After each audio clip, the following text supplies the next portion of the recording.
നമസ്കാരം, എല്ലാവർക്കും നമ്മുടെ സ്കിൻ കെയർ ചാലഞ്ചിന്റെ 4ാമത്തെ ദിവസത്തിലോട്ടേക്ക് സ്വാഗതം. അങ്ങനെ നമ്മൾ 3 ദിവസവും കഴിഞ്ഞിരിക്കുകയാണ്, 4ാമത്തെ ദിവസത്തിലോട്ടേക്ക് എത്തിയിരിക്കുകയാണ്. അപ്പൊ നിങ്ങൾ കറക്റ്റ് ആയിട്ട് CTMഉം അതുപോലെ ഫേസ് പാക്കും ഡയറ്റ് ഒക്കെ ഫോളോ ചെയ്തിട്ടുണ്ടെങ്കിൽ 4ാമത്തെ ദിവസം മുതൽ നമ്മുടെ സ്കിന്നിന് മാറ്റങ്ങൾ കാണും. നമ്മുടെ സ്കിന്ന് കൂടുതൽ സോഫ്റ്റ് ആവും, ഹൈഡ്രേറ്റഡ് ആവും, നല്ലോണം ഗ്ലോയിങ് ആയിട്ടിരിക്കുകയും ചെയ്യും. അപ്പൊ ഇന്ന് നമ്മൾ ചെയ്യാൻ പോകുന്നത്, ഞാൻ എപ്പോഴും പറയാറുള്ള ഒരു കാര്യമാണ്, ആഴ്ചയിൽ ഒരു തവണയെങ്കിലും നിങ്ങൾ സ്റ്റീമിങ് ചെയ്യണമെന്ന് ഞാൻ പറയാറുണ്ട്. സ്റ്റീമിങ് മാത്രമല്ല കേട്ടോ, സ്റ്റീമിങ് കഴിഞ്ഞാൽ നമ്മളൊരു പാക്കും കൂടെ ഇടാൻ പോകുന്നുണ്ട്.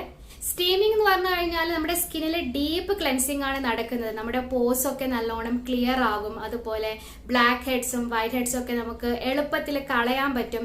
പിന്നെ പിമ്പിൾസ് ഒക്കെ ഉണ്ടെങ്കിൽ അതൊക്കെ കളയാൻ പറ്റും. പിമ്പിൾസ് വരുന്നത് നല്ലോണം കുറയ്ക്കാൻ പറ്റും നമ്മളിങ്ങനെ ആഴ്ചയിൽ 1-2 തവണ സ്റ്റീം ചെയ്ത് കഴിഞ്ഞാൽ. അപ്പോൾ എങ്ങനെയാണ് സ്റ്റീമിങ് ചെയ്യേണ്ടത്, അല്ലെങ്കിൽ സ്റ്റീമിങ് ചെയ്യുമ്പോൾ നമ്മൾ എന്തൊക്കെ ശ്രദ്ധിക്കണം എന്നൊക്കെ ഉള്ളത് നമുക്ക് വീഡിയോയിൽ കാണാം. പിന്നെ നിങ്ങൾ എന്തായാലും ഇന്നലെ രാത്രി CTM ചെയ്ത് കാണുമെന്ന് ഞാൻ വിചാരിക്കുന്നു. ഇന്നത്തെ CTMൽ കുറച്ച് മാറ്റമുണ്ട്. നമ്മൾ ഫസ്റ്റ് സ്റ്റെപ്പ് ക്ലെൻസിങ് തന്നെയാണ്. ക്ലെൻസിങ് ചെയ്തതിന് ശേഷം നമ്മൾ സ്റ്റീമിങ് ചെയ്യും. പിന്നെ നമ്മളൊരു പാക്ക് ഇടും. പിന്നെയാണ് ടോണിങ്ങും മോയ്സ്ചറൈസിങ്ങും ഒക്കെ നമ്മൾ ചെയ്യാൻ പോകുന്നത്. അതുകൊണ്ട് ഇന്നത്തെ മോർണിംഗ് CTMൽ ഇങ്ങനെ ഒരു മാറ്റമുണ്ട്. ഇങ്ങനെയാണ് നമ്മൾ ചെയ്യാൻ പോകുന്നത്. അപ്പൊ എന്തൊക്കെയാണ് നമ്മൾ ചെയ്യാൻ പോകുന്നത് എന്നത് വീഡിയോയിൽ കാണാം. നമുക്ക് വേഗം വീഡിയോയിലേക്ക് പോവാം. മുഖം ഞാനിപ്പോൾ ഫേസ് വാഷ് ഉപയോഗിച്ച് കഴുകിയിട്ടുണ്ട്. ഇനി നമ്മൾ ചെയ്യാൻ പോകുന്നത് സ്റ്റീമിംഗ് ആണ്. അത് കഴിഞ്ഞിട്ട് നമ്മളൊരു പാക്ക് ഇടും. എന്നിട്ടാണ് ടോണർ അപ്ലൈ ചെയ്യുന്നതും മോയ്സ്ചറൈസർ അപ്ലൈ ചെയ്യുന്നതും ഒക്കെ. അപ്പോൾ ഇന്നത്തെ CTMൽ കുറച്ചൊരു വ്യത്യാസമുണ്ട്. സ്റ്റീം ചെയ്യുന്ന വെള്ളത്തിൽ ആര്യവേപ്പിലയും അതുപോലെ തുളസിയിലയൊക്കെ ഇട്ട് കൊടുക്കുന്നത് നല്ലതാണ്, മുഖക്കുരുള്ള ആൾക്കാരാണെങ്കിൽ. അല്ലാത്തവർക്ക് തുളസിയില ഇട്ടും ചെയ്യാം. പിന്നെ സ്റ്റീം ചെയ്യുമ്പോൾ ശ്രദ്ധിക്കേണ്ടത് അടുത്ത് നിന്നും ചെയ്യാൻ പാടില്ല. കാരണം നമ്മുടെ ഫേഷ്യൽ സ്കിൻ അത്രയ്ക്കും നേർത്തതാണ്, ഡാമേജ് ആവും. പിന്നെ ഒരുപാട് ദൂരെ നിന്നും ചെയ്യാൻ പാടില്ല, അപ്പോൾ അതിൻ്റെ ഒരു എഫക്റ്റ് കിട്ടില്ല. ഒരു മീഡിയം ഡിസ്റ്റൻസിൽ വെച്ചിട്ട് ചെയ്യുക. ഒരു 5-8 മിനിറ്റൊക്കെ ചെയ്ത് കൊടുത്താൽ മതി. പിന്നെ ഇത് ഡെയിലി ചെയ്യേണ്ട ആവശ്യമൊന്നുമില്ല. അങ്ങനെ നമ്മുടെ സ്റ്റീമിംഗ് സ്റ്റെപ്പ് കഴിഞ്ഞു. ഇപ്പോൾ പോസൊക്കെ നന്നായിട്ട് ക്ലിയർ ആയിട്ടുണ്ട്. പിന്നെ മുഖത്തിന് നല്ലൊരു തിളക്കം കിട്ടിയിട്ടുണ്ട്. ഇനി നമ്മളൊരു പാക്ക് ഇട്ട് കൊടുക്കാൻ പോവാണ്. ഈ സമയത്ത് പാക്ക് ഇട്ട് കൊടുത്തു കഴിഞ്ഞാൽ എളുപ്പം നമ്മുടെ സ്കിൻ അബ്സോർബ് ചെയ്യും. കാരണം പോസൊക്കെ ഇപ്പോൾ ഓപ്പൺ ആയിട്ടാണ് ഉള്ളത്. അപ്പോൾ നല്ലൊരു റിസൾട്ട് കിട്ടുകയും ചെയ്യും. അപ്പോൾ നമുക്ക് വേഗം ഒരു പാക്ക് ഇട്ട് കൊടുക്കാം. ഈ പാക്കിന് വേണ്ടിയിട്ട് ഞാനിവിടെ 1 ടേബിൾ സ്പൂൺ ഇരട്ടി മധുരത്തിൻ്റെ പൊടി എടുത്തിട്ടുണ്ട്. ഇനി അതിലോട്ടേക്ക് മുൾട്ടാണി മിട്ടിയുടെ പാക്കാണ് ചേർത്ത് കൊടുക്കുന്നത്. ഇതെനിക്ക് ഹോളിസ്റ്റിക് തട്വയുടെ ഒരു കോംബോ പാക്ക് വാങ്ങിയപ്പോഴേ കിട്ടിയതാണ്. അപ്പോൾ നിങ്ങൾ മുൾട്ടാണി മിട്ടിയുടെ പൗഡർ ചേർത്ത് കൊടുത്താൽ മതി.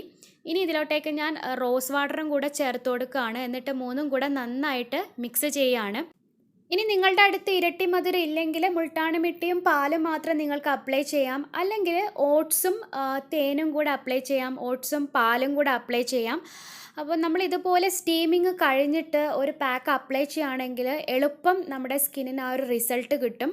അപ്പോൾ അതുകൊണ്ടാണ് നമ്മൾ ഇന്നത്തെ ദിവസം ഇങ്ങനെ അപ്ലൈ ചെയ്യുന്നത്. ഇനി പാക്ക് നമുക്ക് അപ്ലൈ ചെയ്ത് കൊടുക്കാം. ബ്രഷ് എടുത്തിട്ട് അപ്ലൈ ചെയ്യണ നിർബന്ധമൊന്നുമില്ല, കൈവിരൽ കൊണ്ട് അപ്ലൈ ചെയ്യാം. വളരെ നല്ലൊരു പാക്കാണ് ഈ ഇരട്ടി മധുരത്തിൻ്റെ പാക്ക്. സ്കിന്നിൻ്റെ നിറം കൂട്ടാൻ സഹായിക്കും. പിന്നെ പാടുകൾ, പിഗ്മെൻറ്റേഷൻ ഇവയൊക്കെ ഉണ്ടെങ്കിൽ അതൊക്കെ മാറ്റാൻ സഹായിക്കുന്നതാണ് ഈ ഒരു ഇരട്ടി മധുരം. 15 മിനിറ്റ് വെച്ചപ്പോൾ തന്നെ ഡ്രൈ ആയി. ഇനി ഞാനിതൊന്ന് കഴുകിയിട്ട് വരാം. ഞാനിപ്പോൾ മുഖം കഴുകി. പിന്നെ നമ്മൾ ഇട്ടത് ഇരട്ടി മധുരത്തിൻ്റെ ഒരു പാക്കാണ്. അതുകൊണ്ട് തന്നെ നല്ലൊരു റിസൾട്ട് നമ്മുടെ ഫേസിനുണ്ടാവും. പിന്നെ സ്റ്റീമിങ് ചെയ്തതിന് ശേഷം ചെയ്തുകൊണ്ട് എളുപ്പം സ്കിൻ അബ്സോർബ് ചെയ്തിട്ട് നല്ലൊരു എഫക്റ്റീവ് റിസൾട്ട് നമുക്ക് കിട്ടും. ഇനി നമ്മൾ ചെയ്യേണ്ടത് ടോണർ അപ്ലൈ ചെയ്യുക എന്നുള്ളതാണ്. ഇനി നമുക്ക് ഒരു ടോണർ അപ്ലൈ ചെയ്ത് കൊടുക്കണം.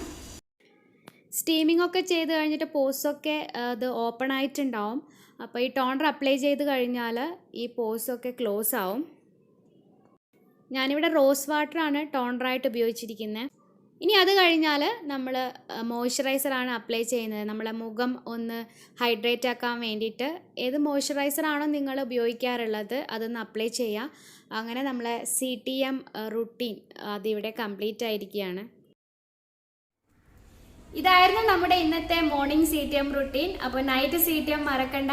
പിന്നെ ഇതുവരെ ചെയ്തപ്പോൾ എന്തൊക്കെയാണ് മാറ്റങ്ങൾ ഉണ്ടായെന്നുള്ളത് കമൻറ്റ് ബോക്സിൽ വന്ന് ഷെയർ ചെയ്യുക. പിന്നെ ഈ വീഡിയോ എന്തായാലും ഇഷ്ടപ്പെട്ട് കാണുമെന്ന് വിചാരിക്കുന്നു. ഇഷ്ടപ്പെട്ട് കഴിഞ്ഞാൽ ലൈക്ക് ചെയ്യാനും അതുപോലെ മറ്റുള്ളവരിലേക്കായിട്ട് ഷെയർ ചെയ്യാനും മറന്നു പോകരുത്. പിന്നെ ആദ്യമായിട്ടാണ് നമ്മുടെ ചാനൽ കാണുന്നു എങ്കിൽ സബ്സ്ക്രൈബ് ചെയ്യാനും മറന്നു പോകരുത്. അപ്പോൾ അടുത്ത വീഡിയോയിൽ കാണാം.